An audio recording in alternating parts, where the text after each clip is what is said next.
आप सभी को मेरा नमस्कार।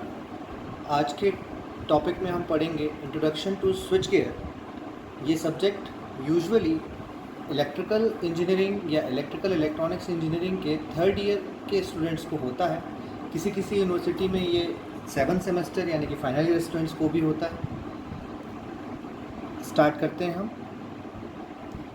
इस पर्टिकुलर टॉपिक में। इस पर्टिकुलर आज के लेक्चर में हम जो पढ़ने वाले हैं उसमें मेनली कंटेंट जो है हमारे कि कंपोनेंट्स ऑफ पावर सिस्टम क्या होते हैं, types of faults in power system क्या होते हैं, सिमेट्रिकल या बैलेंस फॉल्ट हम किसको बोलते हैं, असिमेट्रिकल और अनबैलेंस फॉल्ट हम किसको बोलते हैं, कॉजेस यानी कि कारण इलेक्ट्रिकल फॉल्ट्स के क्या क्या होते हैं, इलेक्ट्रिकल फॉल्ट्स का इफ़ेक्ट क्या होता है और पावर सिस्टम डिवाइस में प्रोटेक्शन के तौर पर हम क्या क्या इक्विपमेंट्स यूज़ करते हैं।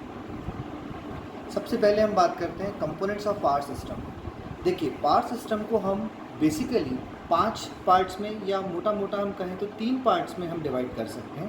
पहले होता है जनरेशन, ट्रांसमिशन, डिस्ट्रीब्यूशन। देन हम बात करते हैं डिस्ट्रीब्यूशन के बाद यूटिलाइजेशन और लास्ट में हम बोलेंगे प्रोटेक्शन। जनरेशन में क्या होता है, जैसा हम सभी जानते हैं कि जनरेशन में क्या करते हैं, हम इलेक्ट्रिकल एनर्जी को जनरेट करते हैं, या ये कहूँ कि किसी भी दूसरी फॉर्म ऑफ एनर्जी को हम इलेक्ट्रिकल एनर्जी में कन्वर्ट करते हैं। चाहे फिर हम वो थर्मल पावर प्लांट यूज़ करके करें, हाइडल को करें, न्यूक्लियर से करें, सोलर से करें, विंड से करें या किसी और से करें। यानी कि हम क्या करते हैं जनरेशन में, इलेक्ट्रिकल एनर्जी में किसी भी दूसरे टाइप ऑफ एनर्जी को हम कन्वर्ट करते हैं, किसमें, इलेक्ट्रिकल एनर्जी में।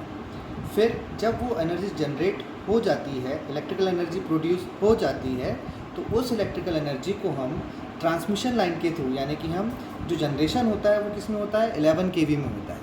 11 kV के जनरेशन के बाद में हम उसको स्टेप अप करके क्या करते हैं, ट्रांसमिशन करते हैं। ट्रांसमिशन में हमें वोल्टेज लेवल क्या रखना होता है, हायर रखना होता है। तो ज़्यादा हाई लेवल का वोल्टेज हम कैसे अचीव करेंगे, हम उसको स्टेप अप ट्रांसफार्मर यूज़ करते हैं और उसको स्टेप अप करने के बाद में हम ट्रांसमिशन लाइन के थ्रू जो डिस्ट्रीब्यूशन सबस्टेशंस होते हैं, डिस्ट्रीब्यूशन पॉइंट्स होते हैं, वहाँ तक हम उनको पहुँचाते हैं। कहने का मतलब ये है कि जो जनरेशन होता है वो बिल्कुल ज़रूरी नहीं है कि जहाँ पर हमारा कंज्यूमर हो वहाँ पर ही या उसके आसपास में ही जनरेशन हो सकता है कि जो जनरेशन है, जनरेटिंग पॉइंट है, जनरेटिंग स्टेशन है, जनरेटिंग पावर प्लांट है, उसका डिस्टेंस, डिस्ट्रीब्यूशन यानी कि जो कंज्यूमर है हमारा, जिसको हम बोल रहे हैं यूटिलाइजेशन, तो जो हमारा कंज्यूमर है वहाँ से जनरेटिंग स्टेशन का डिस्टेंस काफ़ी ज़्यादा हो। तो इसके लिए हम क्या करते हैं कि जनरेशन को,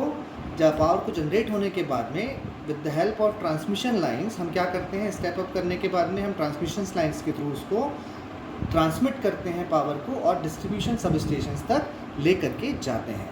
ठीक, इसके बाद में बात आती है यूटिलाइजेशन की। यूटिलाइजेशन को आप सीधे सीधे समझ सकते हैं कंज्यूमर एंड से। कंज्यूमर एंड मतलब चाहे वो डोमेस्टिक हो या इंडस्ट्रियल हो या इंडियन रेलवेज़ की तरह बात करें, तो ये सारे के सारे कौन होते हैं, कंज्यूमर्स होते हैं। अब ये जो हमारा सब्जेक्ट है switch gear and protection, switch gear and protection subject deal करता है बेसिकली इन चारों जो पार्ट्स हैं पावर सिस्टम के, जनरेशन, ट्रांसमिशन, डिस्ट्रीब्यूशन, यूटिलाइजेशन, इन चारों में ज़रूरत पड़ती है किसकी, प्रोटेक्शन की, जो कि हमारा ये पर्टिकुलर सब्जेक्ट डील करता है। अब जब हम प्रोटेक्शन की बात करेंगे तो प्रोटेक्शन की ज़रूरत क्यों हुई, ज़रूरत क्या हुई भाई, ज़रूरत इसलिए पड़ी क्योंकि जो हमारा पावर सिस्टम है उसमें क्या होते हैं, फॉल्ट्स होते हैं। उसमें जो फॉल्ट्स हो रहे हैं, उन जो पावर सिस्टम में फॉल्ट्स हो रहे हैं, कितने टाइप के फॉल्ट्स होते हैं, बेसिकली 2 टाइप के फॉल्ट्स होते हैं। कौन कौन से, सिमेट्रिकल फॉल्ट्स या जिनको हम बैलेंस फॉल्ट भी बोलते हैं, और दूसरे होते हैं असिमेट्रिकल फॉल्ट जिनको हम अनबैलेंस फॉल्ट भी बोलते हैं। सिमेट्रिकल फॉल्ट वैसे बेहद रेयर होते हैं, यानी कि बहुत कम होते हैं। मोस्टली कौन से फॉल्ट होते हैं, अधिकतर असिमेट्रिकल या अनबैलेंस फॉल्ट। सिमेट्रिकल फॉल्ट्स के बेसिकली 2 टाइप होते हैं। पहला होता है LLLG यानी कि लाइन टू लाइन फॉल्ट, और दूसरा होता है LLG फॉल्ट यानी कि line to line ground fault. ठीक है, इसी तरह से असिमेट्रिकल फॉल्ट जो होता है, जिसको हम अनबैलेंस फॉल्ट बोलते हैं, इसके 4 वैरायटी होती है। देखने में तो 3 ही लग रही हैं, लेकिन होती 4 हैं। समझते हैं उसको। पहला होता है L G fault, line to ground fault. दूसरा होता है डबल एल फॉल्ट, यानी कि लाइन टू लाइन फॉल्ट। तीसरा होता है डबल एलजी फॉल्ट, और चौथा भी डबल एलजी फॉल्ट है। इस चीज़ को हमें समझना पड़ेगा। देखिए, सिमेट्रिकल और बैलेंस फॉल्ट यानी कि पहला वाला पोर्शन, उसके अंदर में 2 फॉल्ट हमने देखे थे। कौन कौन से? ट्रिपल एल जी और ट्रिपल एल फॉल्ट। तो ट्रिपल एल जी फॉल्ट क्या है?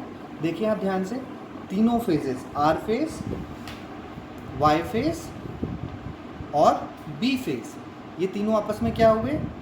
शॉर्ट हुए। शॉर्ट शॉर्ट शॉर्ट, और फिर कहाँ चले गए? डाउन्स में चले गए। तो ये कौन सा फॉल्ट हुआ? Line to line to line to ground. और दूसरा वाला कौन सा है? ये कौन सा? Balance fault. दूसरा वाला कौन सा है? 3 फेज फॉल्ट। कौन सा? लाइन टू लाइन, यानी कि देखेंगे उसमें आर फेज, वाई फेज और बी फेज तीनों के तीनों आपस में कैसे हैं? शॉर्ट हो रहे हैं। क्लियर है?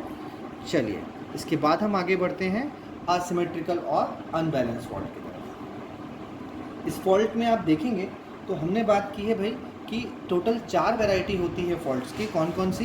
पहला होता है एलजी फॉल्ट। आप देख सकते हैं इसमें कि ये जो है, कोई भी एक फेज डायरेक्ट ग्राउंड से चला जाए, डायरेक्ट ग्राउंड में चला जाए, तो कौन सा हो गया? Line to ground fault. फिर क्या हुआ?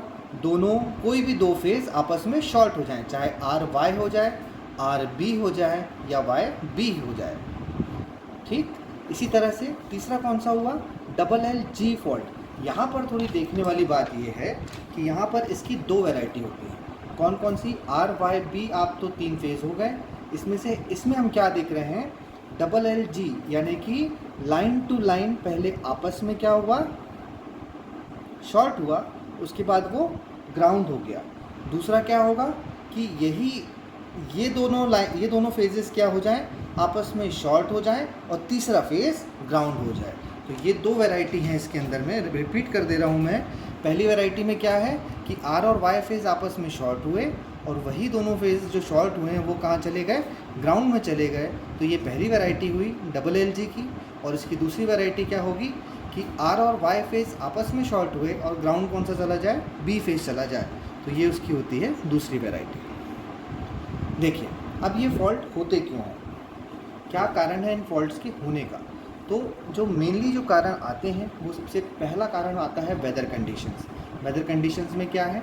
लाइटनिंग स्ट्राइक्स हो जाए, या बहुत तेज़ हवाएं जो चलती हैं तूफ़ान के समय वो हो जाए, बारिश बहुत तेज़ हो जाए, या आप जहाँ पर ठंड ज़्यादा होती है वहाँ पर बर्फ़ ट्रांसमिशन लाइन्स के ऊपर जब एक्यूमुलेट हो जाती है, तो उस वजह से भी वो वहाँ पर फॉल्ट्स हो सकते हैं। फिर इक्विपमेंट का फेलियर हो जाए। इक्विपमेंट का फेलियर कैसे हो सकता है? आपके इक्विपमेंट पुराने हों, या उनमें कोई मैन्युफैक्चरिंग डिफेक्ट हो, उनका इंसुलेशन फेल हो जाए, या किसी भी तरीके से इक्विपमेंट के फेलियर को की वजह से आपका फॉल्ट हो सकता है। फिर आपका आएगा ह्यूमन एरर ऑलवेज़, क्योंकि ह्यूमन से गलतियां हो सकती हैं, सिस्टम नहीं है, तो ह्यूमन एरर की वजह से भी फॉल्ट हो सकते हैं। स्मोक और फायर्स या किसी और भी तरीके से आपके इलेक्ट्रिकल फॉल्ट्स ऑकर हो सकते हैं सिस्टम के अंदर में। अब इलेक्ट्रिकल फॉल्ट्स का इफ़ेक्ट क्या क्या होता है? तो जो पहला इफ़ेक्ट होता है इलेक्ट्रिकल फॉल्ट का, तो क्या हो सकता है? ओवर करंट फ्लो हो सकता है। फिर आपका जो भी ऑपरेटिंग पर्सनल वहाँ पर काम कर रहा है उसको खतरा हो सकता है। फिर इक्विपमेंट का नुकसान हो सकता है, यानी कि इक्विपमेंट परमानेंटली डैमेज हो सकता है, या शॉर्ट टर्म उसका रिपेयर की भी ज़रूरत पड़ सकती है। फिर जो इंटरकनेक्टेड आपके एक्टिव सर्किट्स हैं उनमें डिस्टर्बेंस या फ्लक्चुएशंस आ सकते हैं। इलेक्ट्रिकल फायर्स हो सकता है। और क्या हो सकता है? जब फॉल्ट होगा तो सप्लाई में इंटरप्शन भी होगा, लीकेज करंट फ्लो हो सकता है, ओवरलोड की वजह से आपके इक्विपमेंट ख़राब हो सकते हैं, या हैवी करंट फ्लो हो सकता है, या सिस्टम आउट ऑफ ऑर्डर हो सकता है। रिवर्स पावर सप्लाई भी हो सकती है। रिवर्स पावर सप्लाई को हम थोड़ा सा समझने की कोशिश करते हैं। हम एक एग्जांपल लेते हैं डीसी मोटर का और सोर्स का। नॉर्मल कंडीशन में मान लीजिए कि सोर्स से आपका 200 वोल्ट है और डीसी मोटर का जो बैक ईएमएफ है वो 150 है। लेकिन यदि डीसी मोटर का बैक ईएमएफ सोर्स वोल्टेज से ज़्यादा हो जाए तो जो करंट का डायरेक्शन होगा वो क्या होगा? रिवर्स हो जाएगा। उस कंडीशन में क्या होता है? ये हम रिवर्स पावर सप्लाई फ्लो हो सकता है, जो कि आपका रीजनरेटिव ब्रेकिंग में हम जो बोलते हैं वहाँ पर भी इस चीज़ को हम यूज़ करते हैं। अब हम बात करते हैं कि ये जो चारों सेक्शन थे, जनरेशन, ट्रांसमिशन, डिस्ट्रीब्यूशन, फिर यूटिलाइजेशन, इन चारों में हमें क्या करना है, प्रोटेक्शन देना है। प्रोटेक्शन के लिए हम मेनली जो कंपोनेंट्स यूज़ करते हैं वो सारे कंपोनेंट्स के नाम हैं। अब हम बात करते हैं प्रोटेक्शन इन पावर सिस्टम। इसके लिए हम मेनली जो इक्विपमेंट्स यूज़ करते हैं उन इक्विपमेंट्स के नाम हैं सर्किट ब्रेकर्स, करंट ट्रांसफार्मर जिसको हम सीटी भी बोलते हैं, पोटेंशियल ट्रांसफार्मर जिनको हम पीटी बोलते हैं, रिलेज होते हैं, आइसोलेटर्स होते हैं, फ्यूजेस होते हैं, switch gear and control gears होते हैं, कॉन्ट्रैक्टर्स होते हैं, कंपैरेटर एंड लेवल डिटेक्टर्स होते हैं। ये क्या होते हैं ये हम आगे डिस्कस करेंगे। आज का जो डिस्कशन हमारा था वो यहीं पर ख़त्म होता है। यदि आपको कोई फीडबैक देना है या आप कोई पर्टिकुलर टॉपिक पे लेक्चर चाहते हैं तो आप इस ईमेल पर आप मेल ड्रॉप कर सकते हैं या आप कमेंट कर सकते हैं। Thank you.